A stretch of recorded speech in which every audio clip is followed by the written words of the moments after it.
Hello, good evening viewers. ఇవాళ కాకరకాయ stuffing చేద్దాం. యక్కీ అన్న కాకరకాయని యమ్మీగా చేసుకుందాం. దీంట్లో స్టఫింగ్స్కి మనం ఏం వాడతామంటే టోఫు వాడదాం. టోఫు అన్నది చాలా మనకి బలం ఇస్తుంది.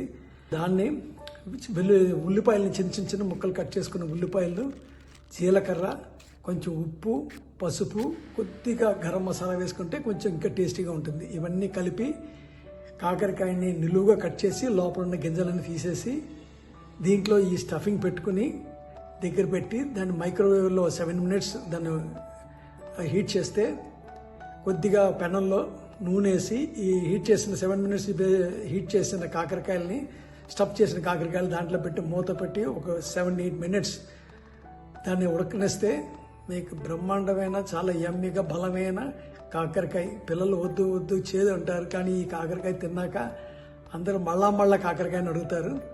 So come on, let's try it, enjoy it, and please subscribe my video once you like it. Thank you. Have a nice day and enjoy my dish. ఇవాళ కాకరకాయ కూరకి కాకరకాయని కట్ చేసి దాంట్లో గింజలు తీసేసి రెడీగా పెట్టుకున్నాను.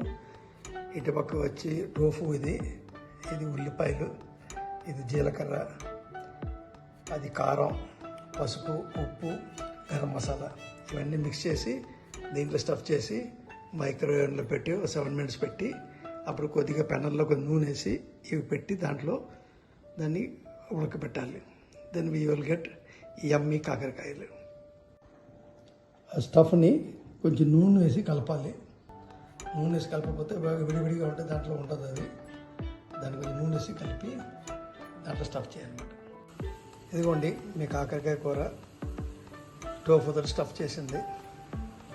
Hope you will all enjoy it. Give me good feedback. Thank you.